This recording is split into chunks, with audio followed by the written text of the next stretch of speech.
El Observatorio Nacional de Kitt Peak. No hay nada parecido a esto bajo el sol. Solo en la cima de esta montaña hay 2 radiotelescopios y 24 telescopios ópticos, incluido este en el que me encuentro. El telescopio solar McMurdo-Pierce tiene el aspecto de una enorme escultura moderna. Mide 155 metros de largo y se adentra en la propia montaña. Día sí y día no, el telescopio observa el sol como un ojo de vidrio que mide casi 1,5 metros de ancho. El McMurdo-Pierce es el mayor telescopio solar del planeta.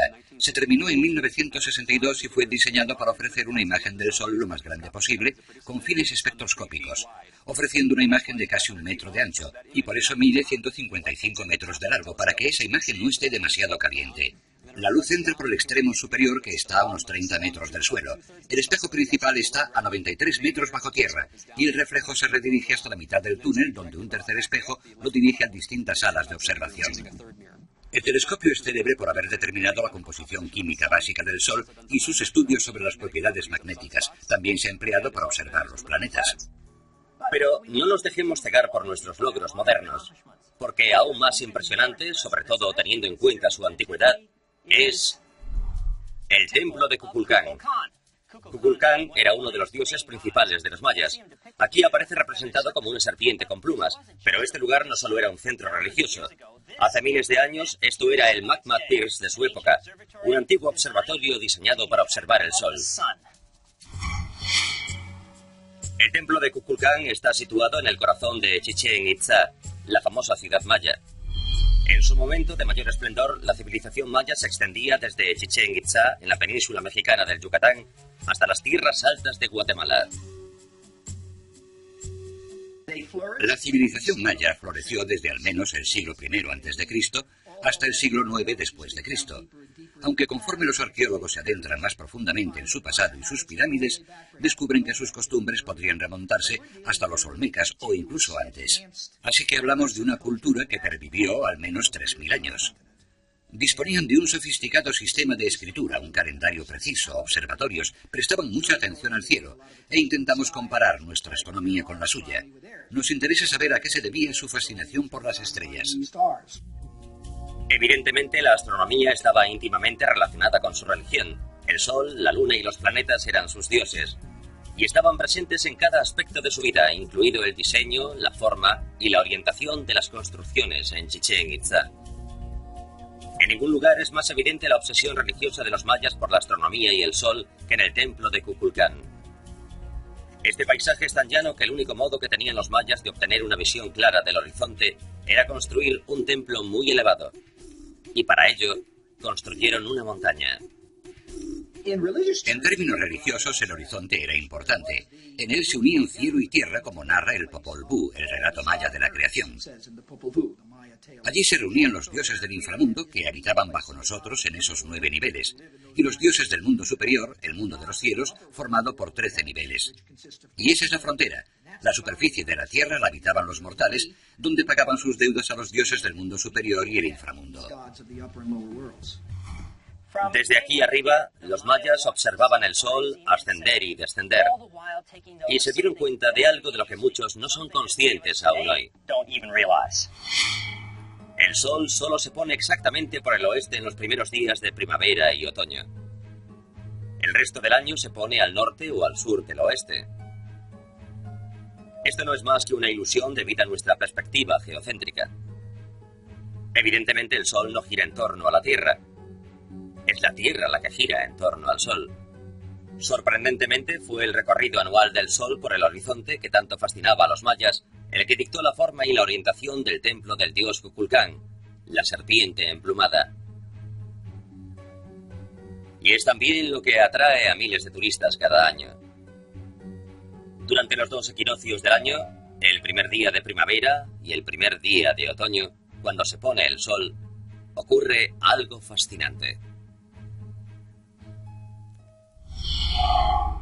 Para mostrarles lo que ocurre, y les prometo que es algo muy especial, le he pedido a Dak y a Ryan que me construyan mi propio templo de Kukulcán. Obviamente será una versión a escala del original, precisa hasta el último detalle. Por ejemplo, tendrá 91 peldaños por escalera. Y quiero que la escultura de la cabeza de serpiente de Kukulcán esté donde debe estar. Es muy importante. Pronto verán por qué.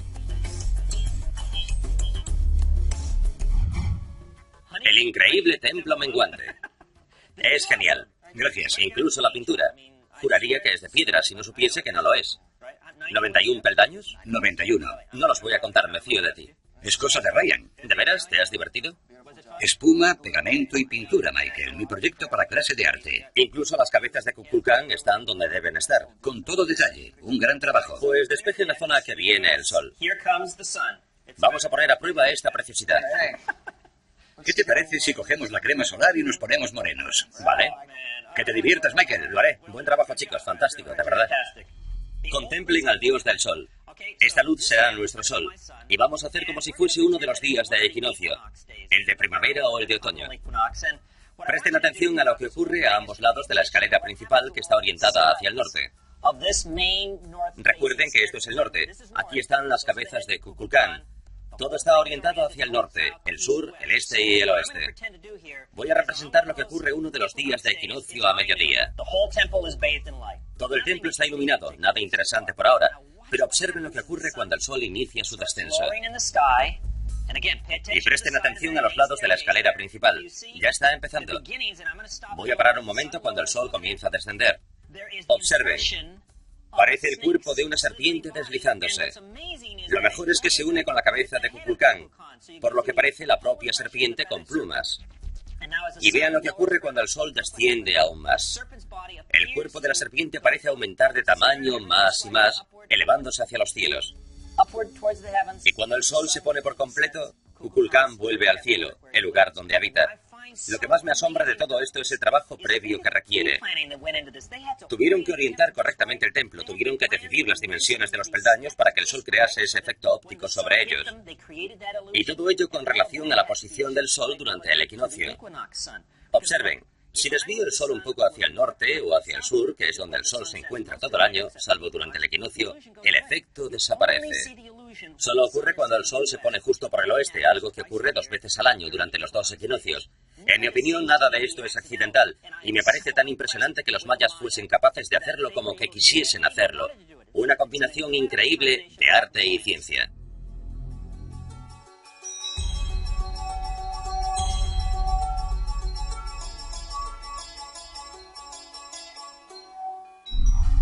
Ahora ya saben por qué. 2 veces al año una multitud se acerca a Chichén Itzá y observa la antigua pirámide construida por los mayas para mostrar su amor por Kukulcán y demostrar sus conocimientos de astronomía. ¿Lo construyeron así los mayas conscientemente o quizá descubrieron el fenómeno por casualidad después de construirlo? ¿O se trata únicamente de una fantasía de nuestra imaginación moderna? Yo solía pensar esto último, pero cuanto más lo veo, cuanto más contemplo ese fenómeno, más tiendo a creer lo primero, que fue algo que hicieron de un modo deliberado. Para empezar, hay tantas referencias astronómicas y temporales en el edificio que se puede pensar que tiene alguna finalidad astronómica. Y cuando lo medimos descubrimos que no estaba exactamente alineado con los demás edificios. Su desviación es la que permite que la serpiente descienda el día del equinoccio. Para los mayas, este templo no fue más que un primer paso. Los conocimientos sobre astronomía y arquitectura que fueron necesarios para construirlo les permitieron hacer mucho más que seguir el recorrido del sol.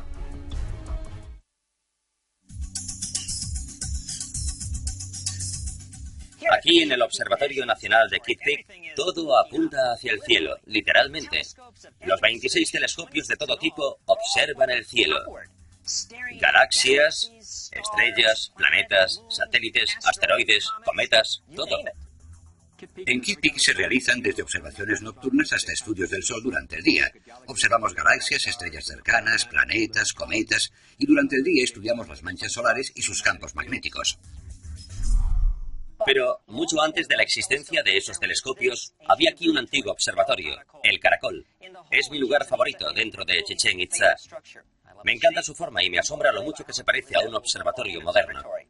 Se cree que en el siglo IX los mayas utilizaban este edificio para observar y quizás también adorar al planeta Venus. Venus era importante para los mayas. Creían que era el gemelo del Sol y el dios de la guerra. Pero no siempre supimos que el caracol estaba relacionado con Venus. De hecho, durante largo tiempo, el caracol fue un misterio. Un misterio triple. Primer misterio. Las 4 caras del caracol no están orientadas hacia los 4 puntos cardinales: norte, sur, este y oeste. Están rotadas 27 grados y medio. ¿Por qué? Segundo misterio. El caracol es circular, el mayor edificio de base circular de Chichén Itzá. ¿Por qué? Y por último, el tercer misterio. Las esquinas de la base superior del caracol no son rectas, están ligeramente descentradas. ¿Por qué? Sir Eric Thompson, la mayor autoridad en arqueología maya de los años 30, 40 e incluso 50, dijo una vez que cada cierto tiempo las ciudades tienden a construir un edificio que revuelve el estómago. Thomas dijo que así es el caracol, que fue construido por arquitectos con mal gusto, e incluso que le parecía una tarta de boda mal puesta sobre su caja de cartón. Pero se equivocaba, porque como estamos a punto de ver, hay un método en la aparente locura del caracol. Comencemos por el primer misterio. La extraña rotación de 27 grados y medio tiene una importante finalidad. Gracias a ella, el caracol apunta directamente al punto del horizonte por el que se pone Venus en el momento en que más al norte se encuentra. Algo que sucede solo cada 8 años. Segundo misterio. ¿Por qué el caracol es redondo? Bien, un edificio redondo se parece al horizonte, por lo que esta estructura daba a los mayas una visión de 360 grados del cielo. ¿Ven esas ventanas allá arriba? Los mayas las utilizaban para seguir a Venus en sus idas y venidas.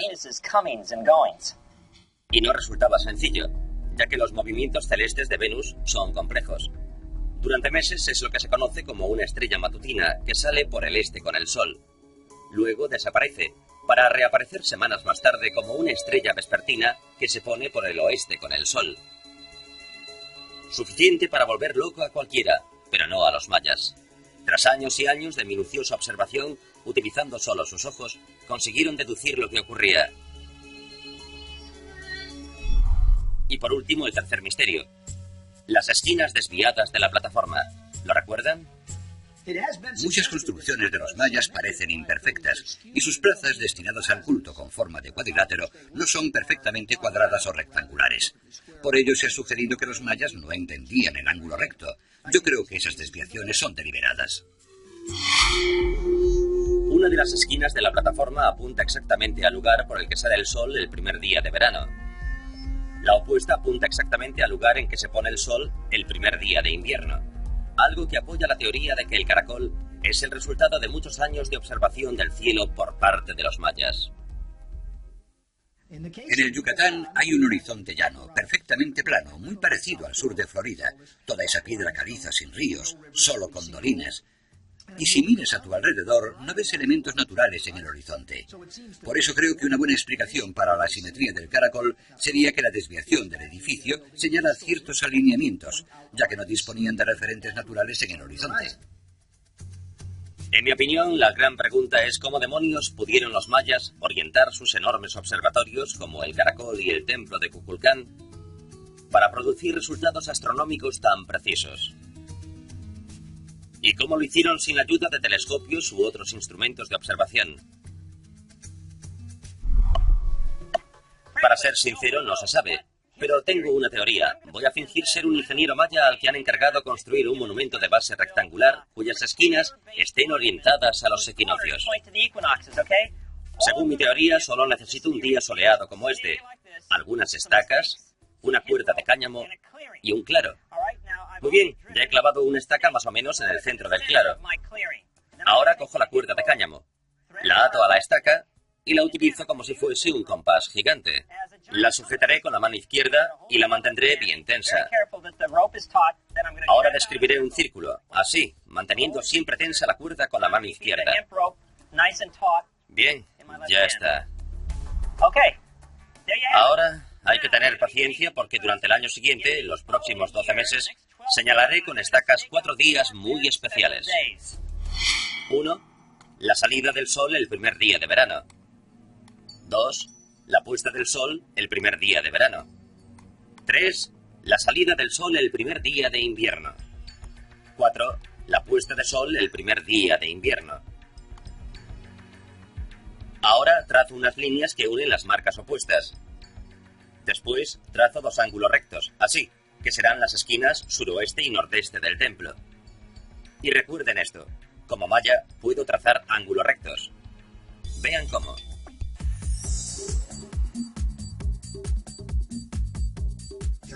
Hay muchas formas de trazar un ángulo recto. Por ejemplo, trazando un círculo. Se coge una cuerda y con una estaca se dibuja un círculo de cualquier tamaño. Se traza una línea desde un extremo del diámetro a cualquier punto de la circunferencia. Se une con el otro extremo del diámetro y ya tenemos un ángulo recto.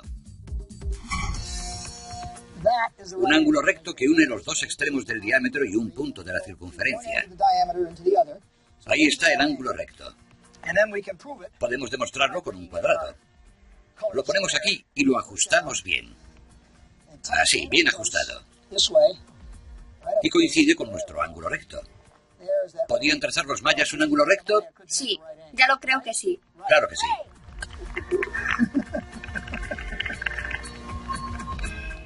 Solo con ampliar las líneas de mis dos ángulos rectos obtengo automáticamente las otras dos esquinas de mi templo. Y ya está. Ahora solo necesito a unos pocos miles de creyentes que apilen piedra sobre piedra durante un año más o menos y... ¡voilà! Ya tengo mi templo perfectamente orientado.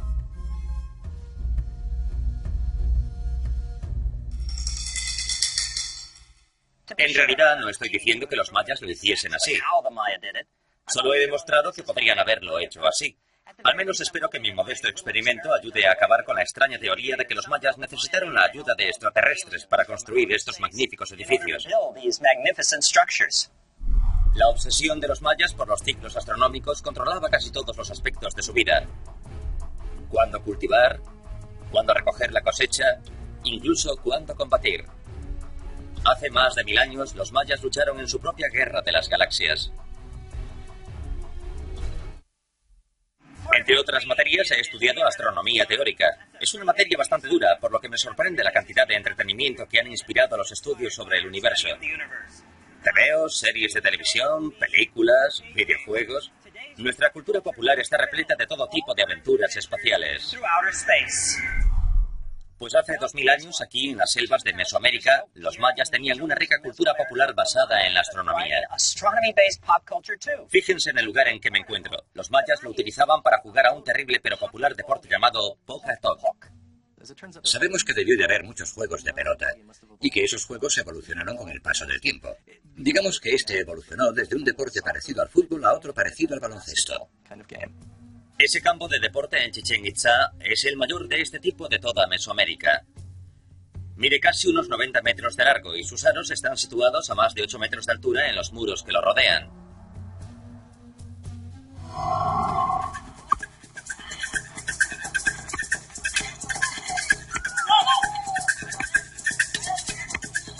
Por lo que sabemos, los participantes tenían que impedir que la pelota tocase el suelo utilizando solamente sus caderas, traseros, rodillas y codos. El objetivo del juego, intentar hacer pasar la pelota por uno de los aros. Por lo que parece, era tan difícil de conseguir que un gol solía poner fin al partido. Con el tiempo los patios aumentaron de tamaño hasta convertirse en lugares enormes que albergaban a cientos, quizás miles de espectadores. Y la naturaleza del juego cambió para convertirse en algo más recreativo. Sabemos por fuentes aztecas que en esa época se apostaba en los juegos. Se apostaba ropa y adornos. Se bebía mucho durante los partidos y era un acontecimiento importante en días de mercado. Como casi todos los aspectos de la cultura maya, el juego de pelota tenía implicaciones astronómicas y cosmológicas.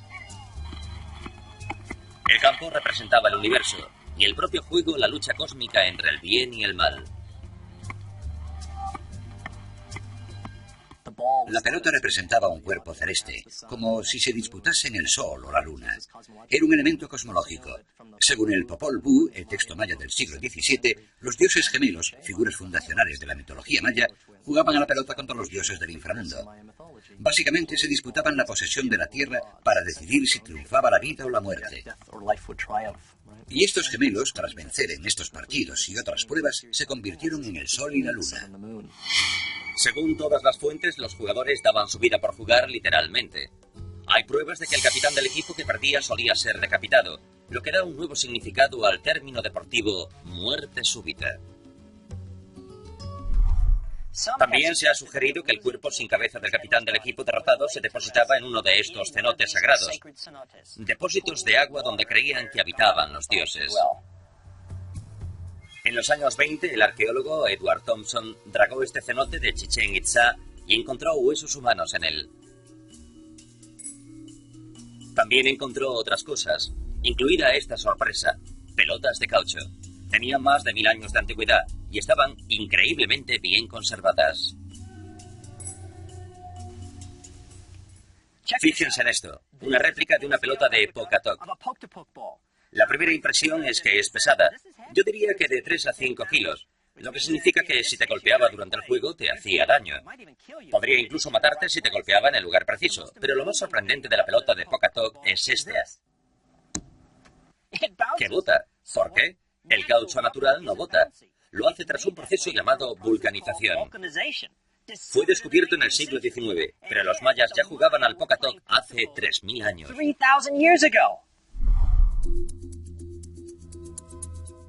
También sabemos que los mayas fueron el primer pueblo de la historia que descubrió y utilizó el caucho en su estado natural. Aquí está, la savia del hule, o castilla elástica. Su aspecto recuerda al café con leche. Lo fascinante es que los mayas utilizaban para 1.000.000 de cosas esta goma que hoy llamamos látex. Por ejemplo, lo usaban para hacer pegamento. Y como pueden observar, he pegado este vaso a su plato y aguanta. Es bastante resistente. He aquí otra aplicación muy ingeniosa. Cogían el caucho y lo vertían sobre una tela. Supongo que luego lo distribuirían con un cepillo o algo así para cubrir totalmente la tela. Y luego lo dejaban secar al sol hasta que se adhería. Y el resultado... Miren esto. Una tela impermeable con la que se podrían fabricar gabardinas y otras prendas impermeables. Aquí tengo un poco de agua para mostrarles lo que digo. El agua no se filtra. Ahora veamos otra aplicación del látex, una de mis favoritas. Lo ponemos en un recipiente. Creo que esto debería ser suficiente. Y bien, los mayas introducían los pies en el caucho. Y por lo que sabemos, se cubrían la planta de los pies para impermeabilizarlos o simplemente protegérselos. Es el antepasado de nuestros chanclos o botas de goma. Y la aplicación más fascinante del caucho era la relacionada con las pelotas de Pocatoc.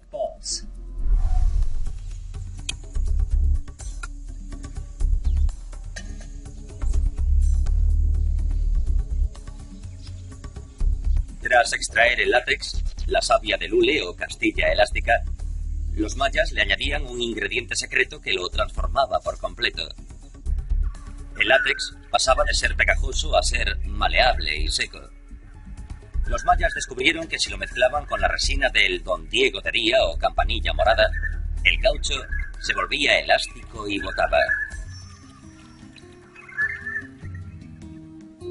Intrigado por este antiguo proceso, el cineasta Robert Rochin hizo analizar químicamente las pelotas de caucho de los mayas y descubrió que añadiendo la savia del Don Diego de Día conseguían lo mismo que con el moderno proceso de vulcanización, que consiste en añadir azufre y calentar la mezcla para aumentar su elasticidad. Charles Goodyear inventó la vulcanización en 1839, unos 3.500 años después de que los mayas hubiesen logrado el mismo resultado. Solemos hablar de las culturas de la antigüedad como si fuesen primitivas, pero los mayas no lo eran en absoluto. Piénsenlo. Solo por jugar un partido consiguieron vulcanizar el caucho 3000 años antes que nuestra sociedad industrializada. Los mayas también demostraron dominar los calendarios tan bien como la astronomía. El hecho de que el templo de Kukulcán tenga 365 escalones no es ninguna coincidencia. Los calendarios se basan en las observaciones de los astrónomos. Piénsenlo, un año es el tiempo que tarda la Tierra en dar la vuelta alrededor del Sol. Un mes el que tarda la Luna en hacerlo alrededor de la Tierra, y un día en lo que tarda la Tierra en rotar sobre su eje. A veces me gusta escaparme a descansar unos días, pero incluso entonces los calendarios rigen mi vida. Ya saben a qué me refiero. El calendario de mesa de la oficina, el que llevamos en la cartera, el del reloj. A veces pienso que es un síntoma del estrés propio de la sociedad moderna. Pero la verdad es que hace 2000 años los mayas hacían lo mismo. 88, 89, 90, 91... De hecho, podría decirse que a los mayas les obsesionaban los calendarios. Este lugar, por ejemplo, el templo de Kukulcán. Cada uno de sus lados tiene exactamente 91 escalones. Hagan la cuenta, 91 por 4 son 364. Sumen este último nivel y obtendrán 365, el número de días de un año solar. En otras palabras, este templo es, entre otras cosas, un calendario gigante. Y eso es solo el principio. Los mayas se regían por unos 17 calendarios diferentes. La mayoría basados en diversos ciclos astronómicos. Por ejemplo, un ciclo lunar de 28 días, un ciclo solar de 365 días o un ciclo venusiano de 584 días. El más antiguo de estos calendarios se remonta al año 400 a.C. Para los mayas, estos ciclos eran cuestión de vida o muerte. Los engranajes que movían su civilización social, política y religiosamente. He venido al Museo de la Cultura Maya de Chetumal, en el sur de México, para ver esto. Representa varios calendarios mayas en uno. Comencemos por este llamado Tzolk'in. Consistía en 20 periodos compuestos de 13 días cada uno, por lo que una fecha Tzolk'in era un periodo más un día. Lo interesante es que era un calendario astrológico. Cada día se asociaba con ciertas cualidades como la paciencia, la generosidad o la inteligencia, y creían que los niños que nacían ese día heredaban esas cualidades. Los 260 días del Tzolk'in parecen basarse en un ciclo que no es astronómico en sí mismo, pero sí celeste. De hecho, podría decirse que representa una curiosa combinación entre el cielo y la tierra. 260 es el resultado de multiplicar 20 por 13, dos números importantes para los mayas. El 20 es la base del sistema numérico maya y sin duda procede del hecho de contar con los dedos de las manos y los pies. 13 es el número de niveles del cielo y como basaban sus cálculos en partes del cuerpo y partes del cielo, su combinación forma este ciclo de 260 días. 13 números junto a 20 nombres de días. Esto es solo una pequeña parte de un engranaje mayor que representa el calendario Hub. Era un calendario destinado a la agricultura, muy similar a nuestro calendario actual, con una duración de 365 días y basado en el año solar. Los agricultores mayas lo utilizaban para organizar las tareas estacionales, cuándo cultivar el suelo, cuándo plantar las semillas y cuándo cosechar.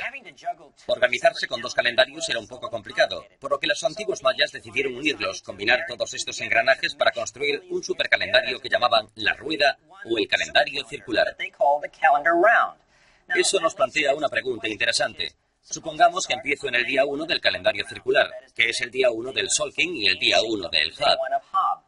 ¿Cuánto tiempo tardaré en volver al día 1? La respuesta es que tardaré 52 años. Esa era la duración del calendario circular. Y hay algo más. Nosotros celebramos el final de un ciclo del calendario. Los mayas no lo hacían en absoluto. Era una época de gran preocupación. ¿Hemos ofrecido bastantes tributos a los dioses? ¿Serán suficientes para pagar nuestra continuidad aquí en la tierra?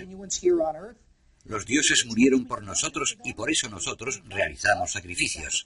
Así que, ¿fueron bastantes los sacrificios que hemos ofrecido? Según las crónicas, la preocupación de la multitud solo desaparecía cuando las Pléyades aparecían en el cielo a medianoche, ya que era un signo de que el universo continuaba. Para ahorrarse la angustia que sufrían al final de cada ciclo de 52 años, los mayas inventaron otro calendario todavía más extenso. No es de extrañar que lo llamasen la cuenta larga. Los mayas aplicaron todos sus conocimientos en la cuenta larga.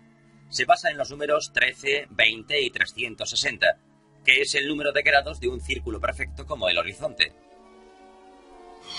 Una cuenta larga completa equivale a... ¿Están preparados? 13 baktun. Un baktun equivale a 20 veces 20 tuns. Y un tun a 360 días. Súmenlo todo y obtendrán 5.125,36 años actuales. Como resultado, la cuenta larga daba a los mayas mucho más tiempo que el calendario circular. En el calendario que utilizamos hoy en día, el calendario gregoriano, el tiempo comienza nuestro año cero, por así decirlo, con el nacimiento de Cristo. La cuenta larga de los mayas también tiene un año cero. Y yo me pregunto, ¿también se corresponde con algún gran acontecimiento de su historia? Nadie sabe la respuesta. ¿Y qué hay del último día de la cuenta larga? El día 13.0.0.0.0. También está envuelto en un velo de misterio. El 21 de diciembre de 2012, el calendario maya alcanzará uno de sus días cruciales. El último. El significado de ese fin se ha convertido en una cuestión candente entre ciertas personas.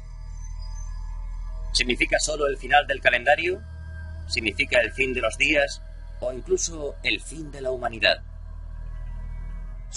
Ya viene, estamos cerca del final del ciclo. No creo que sea necesariamente un ciclo que predice el fin del mundo. Digamos que todos buscamos tragedias. A nuestra cultura le encantan los cataclismos. Hablé con un chamán maya no hace mucho durante una conferencia y le pregunté qué ocurriría dentro de 8 años, cuando ese gran odómetro o contador del tiempo y el destino termine su ciclo. Me contestó, espero que llegue una era de paz para toda la humanidad. Eso hace que me pregunte si en el periodo posclásico no habría algún chamán maya que pensase así, en vez del fin del mundo que nosotros predecimos.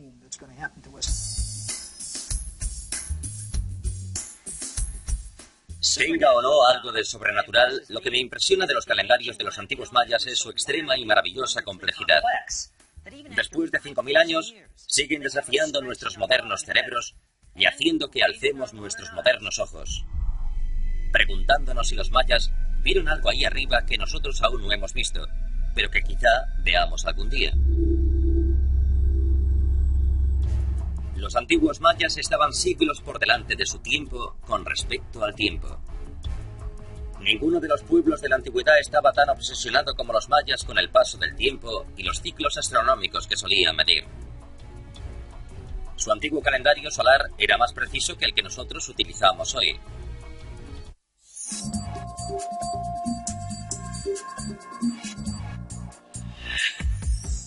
En la actualidad, nuestro estudio del firmamento es un estudio de contrastes. Por un lado, tenemos a científicos como estos del Observatorio Nacional de Kitt Peak.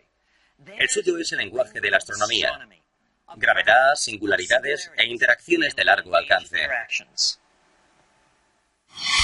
En el otro extremo, hay personas como esta, y están por todas partes. El suyo es el lenguaje de la astrología, signos zodiacales y cartas astrales. ¿Cómo trabaja la astrología? Es la creencia, y en mi opinión la ciencia, basada en que la posición de los planetas en el momento de nacer está relacionada con la condición física, emocional y mental de una persona. Por ejemplo, si eres Acuario, deseas explorar el mundo. Ascendente Géminis, te gusta viajar. Pero se puede ser mucho más específico en cada nivel, con cada planeta, y cómo desarrolla el carácter de una persona. Ambos grupos no podrían ser más diferentes. Es como si viviesen en planetas diferentes, pero curiosamente ambos comparten una fascinación absoluta por lo que hay ahí fuera. Lo más interesante es que lo mismo sucedía con los mayas. Hace más de 1000 años ya abarcaban ambos extremos. Como astrónomos, cartografiaban las luces del cielo con increíble precisión. Y como astrólogos, creían sinceramente que esas luces podían predecir el futuro. Y con solo estudiar esas luces podrían predecir el futuro y más aún, controlarlo. Podemos ver esta concepción apasionante, astronómica y astrológica a la vez en el Códice de Dresde.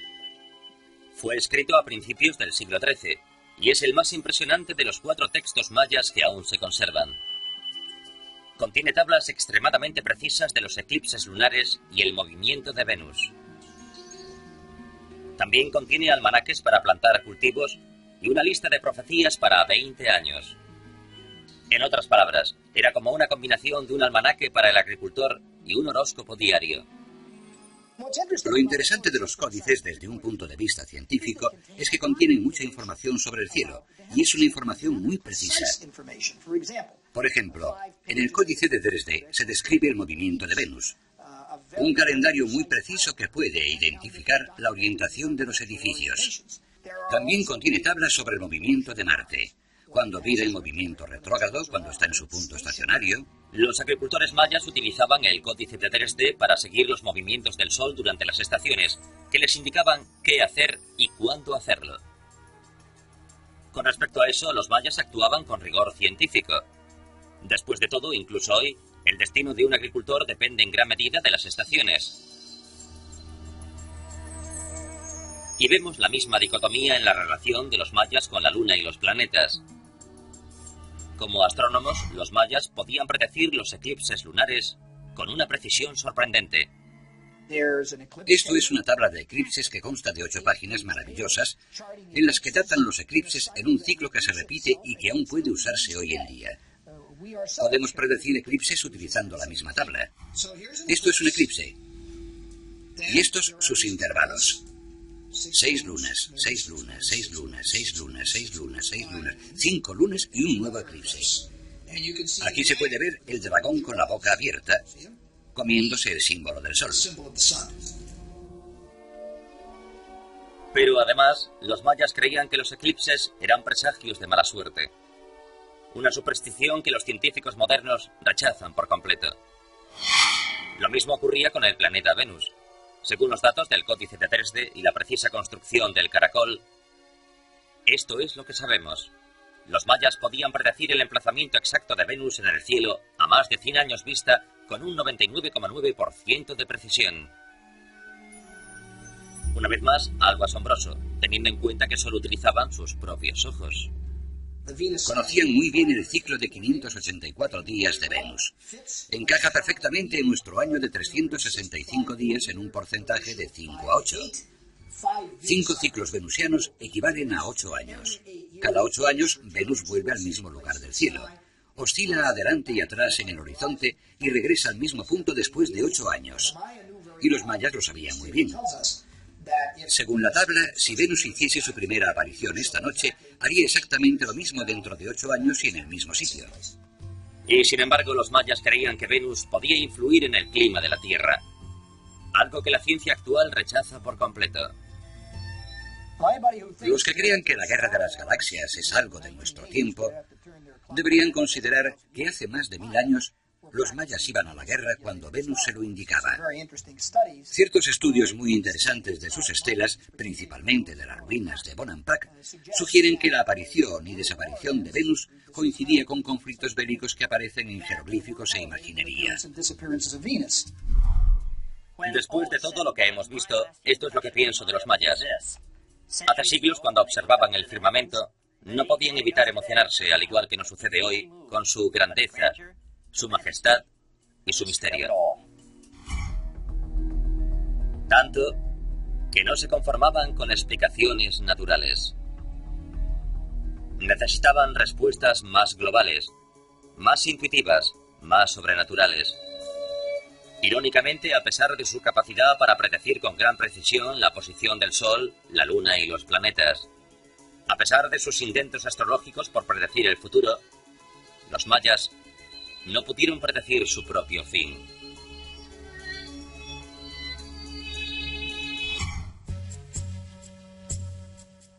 Nadie sabe por qué, pero en el siglo IX, de pronto los mayas abandonaron sus grandes ciudades, Tikal, Palenque y Copán. El gran colapso ocurrió en menos de 80 años. En otras palabras, mucho antes del 21 de diciembre de 2012, la última fecha de su calendario, el tiempo de los mayas terminó. Tras siglos de prosperidad, esto es todo lo que queda de su gran civilización basada en los astros. Soy Michael Gillen. Nos vemos en el próximo programa de El origen de las cosas.